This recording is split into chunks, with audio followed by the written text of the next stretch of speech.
A very dark blue. Mine was beige, and then later we got a light blue one. So we went from beige to light blue, but our first one in '68 was beige. But, you know, and we may sometimes get off topic here of UFOs and Allied Command, Oh, yeah. but the meaning of the Allied Command to bring those that are already in reality so people will talk about the history on the planet. Maybe some people will be allowed to come forth in public relations if they'd like to. They're invited, of the Central Intelligence Agency, National Security Agency, Federal Bureau of Investigation, the Allied Command Organization, the Supreme Allied Command in Europe, any of the Army, Navy, Air Force, Marines. Usually, you know, they don't usually come forth, and they're very funny about what they're allowed to speak while they're in uniform, even down to just the enlisted or the officers. But we're going to extend that, but it may just be those retirees that want to talk before they pass over, which we're finding out in our business, in the ACO Association and the UFO Association, that people are getting older. The baby boomers have retired or are retiring now, and Ken and I are one of those. And now we have time to share in public relations work, and we both wore uniforms so we can talk the military style, and Don Garrett can, and he also likes to talk about spiritual things. So we can do that too. I have ascensionage.com. Now, Ken, we can talk about off-planet and all those universal people. We're in the last 40 minutes or so, 43 minutes. Did you want to mention something to do with events and the stories out there that are coming forth that may or may not be nuts and bolts? Like Mutual UFO Network has July 50th anniversary, and Roswell year was 1947. So Roswell, New Mexico, folks, every July 4th has a big event there. So Roswell, New Mexico, there's a new television show I'd like to tell you about that's really good, and it's back. It's written with new people in a more modern time. So it's different than the original Roswell TV show. But I resemble that. I went to Roswell, so I have my own Roswell story to tell when I met Glenn Dennis and how I wound up writing my first book called Roswell UFO Encounters or Roswell Encounters. I've even forgot, it's so old. But there's one out there, and Cosmos Connections out there. And I'd like to mention at this time that Ken has written a book or two. So, Ken, let's mention your book real quickly. What's your book names that you've written? Well, my first book is Ken's Moon, and it's an autobiography, and it takes you through a lot of what I talked about, but it gives pictures, documents, records, information all the way up and all the way through NASA and a lot of what we saw on the moon with evidence and documents and letters from astronauts that were involved with the same thing that have made it public. And the second one was the regression of a NASA whistleblower, and I sometimes cringe when people use the term whistleblower, although I've now reached the point where I'm beholding the term that people that are willing to come forward and bring the truth and the stories and the documents and information that we need in order to get this information available to the public and get the full disclosure going. So I guess I can accept being called a whistleblower if that's what they want to do. Now, the third book is the hypnotic regression, which goes into some of what TJ was just talking about, the fact that in my life there have been points and places where lost time, things that have happened to me that I am now coming out and understanding. A perfect example, I'll throw one out for you right now, and then that was in the first and second grade at Hart, Texas, during about October of 1948. Anyway, there was a tremendous storm that happened just outside of Hart, Texas, and I mean, just tremendous downpour and thunder and lightning going on everywhere. In those days, we didn't have air conditioning and things like that, and I like to sit up in the window with the window up and my feet on one side of the window. I was a little guy, and I sat there and watched the lightning flashing around. Well, the next morning, my stepdad, T.C. Ray, received a phone call from a neighbor about 5 miles away. He said, "Did you see that big lightning bolt that struck right up from where you live?" And DC said, no, we didn't hear it. So my brother AR and Jimmy and I put on our boots and our coats, and we went across the mud of the dirt road that ran in front of the house that we had, and across the fence and went out into this field. And there was about this was a maize field that hadn't been harvested yet. Like I said, it was in October, and it was all flattened down in kind of a swirled area. And on the far side, by the way, I got there first because I'm the baby of the family. AR's sophisticated. He's not going to run. And Jimmy's kind of in between. He doesn't care. So I ran ahead of them, and I got to, which was about a football field away from our house in this other field. And this area was flattened out where the maize was. And I'm at the edge of it looking at it. And on the far side, there's this big, giant bird, we call it a whooping crane. And it's standing at the far side, and it turns its head very slowly, is staring at me, and then turns its head back to forward and starts making trots across, running across the field, and sort of leaped up in the air, opened its wings, and then poof, disappeared. So when AR and Jimmy got to the circle, I asked them, did you see that thing? Did you see the bird? Did you see what happened? And they never saw anything. Well, under hypnosis, I thought I would only been hypnotized for about 15 minutes maybe. It was 2.5 hours that had been recorded, and I'm putting it into a book form.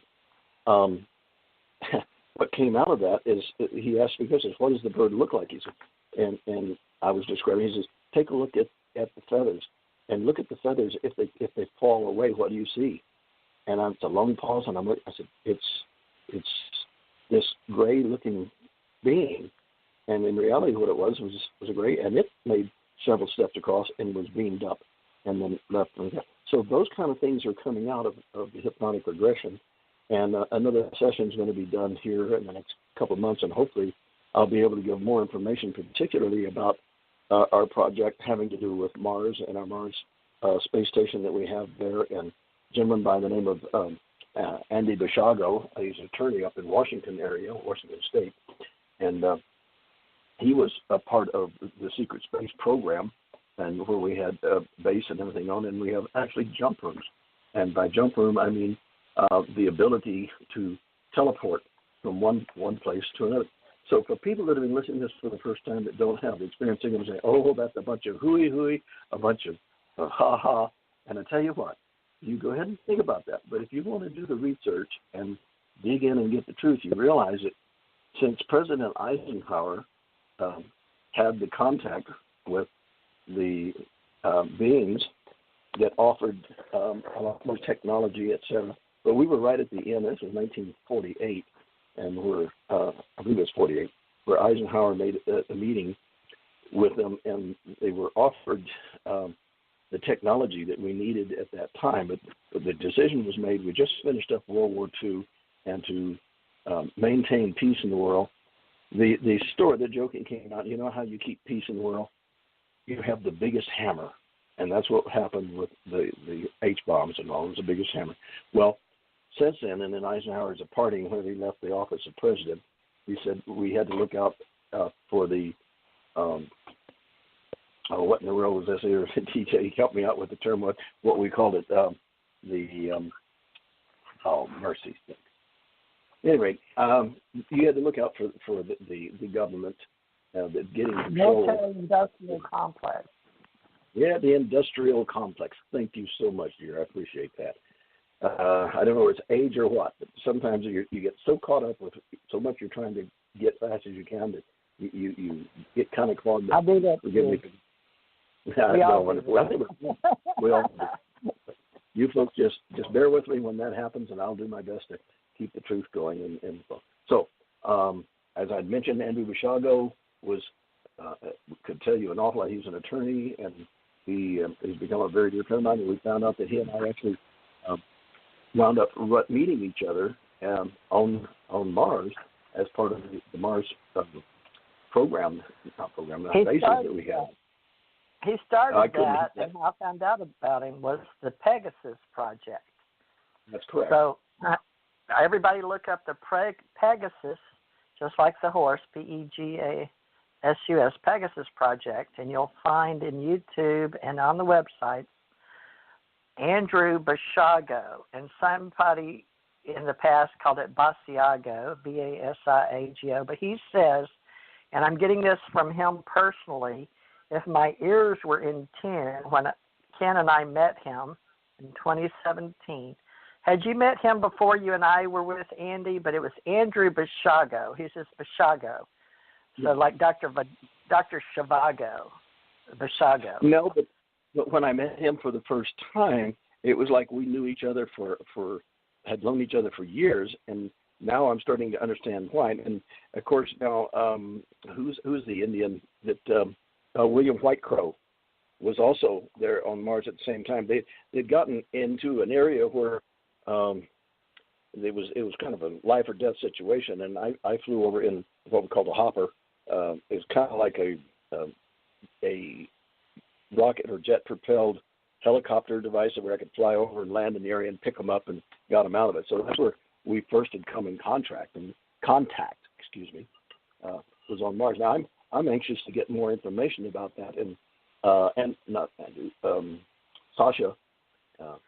Dr. Sasha is one of the well-known experts in doing hypnotic regression sessions. So I'm looking forward to either him or someone else who's a professional in that. And it might even be to my advantage to get another hypnotist, a PhD, a doctor hypnotist, so that there's no confusion about the information that has been locked up inside me for all these years and coming forward. And I was just talking about that one event that I had when I was a little kid. But as you grow up, there have been other events where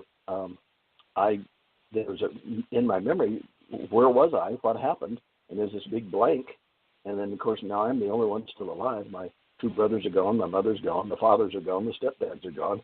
Actually, I'm the last of the Mohicans, if you want to look at it that way. And I found out a long time ago, you don't talk about, well, my mama died when she was 65, and so I probably will too. Well, you know what? You probably will. But in my case, I know I'm going to live at least past 180, and the way things are going right now, I know I'll move on towards 200. So my objective is to keep healthy, stay focused, and be involved in the truth and going on. Who knows? I may be part of this next colony that goes to Mars again. So don't be surprised if you start hearing my name a little bit more often out there. So I think that's as far as I can get. Well, in our UFO Association, we do have hypnosis, but we're not endorsing anybody right now, Ken, but we can say that ACO will have a link to various people, and one of our past consultants, like a board of director for our ACO Association, was the president, and probably still is, of Arizona Hypnosis. And then Janet's husband, Sasha, that you're talking about, Dr. Lesson, his sister is the certification board, I guess one of the directors at least, in her area in California. And then I'm not sure who it is in the country area of Albuquerque, but I know there's Christian Raphael, and there's another guy there, Barrios. Let me see if I can find his information. But David Fisher Hypnotherapy and Albuquerque, there's David Fisher, and there was clinical hypnosis level 2 training, but we're looking to help people get certified. And I'm in Florida, and we'll certify in our ACO Association and UFO Association. But clinical hypnotherapists, David was a hypnotherapist and a Reiki master at one time, Academy of America in Santa Fe. It's located in Albuquerque. But you may want to look David B. Fisher up, and then we can get him on the show. You may want to ask him if he'd like to come on the show and explain what a Reiki master and a clinical hypnotherapist does. But he went to the Hypnotherapy Academy of America, formerly in Santa Fe, located in Albuquerque, New Mexico. And wow. he was approved by the International Board of Hypnotherapy. So you may want to look him up. Yeah, we'll have to talk about that.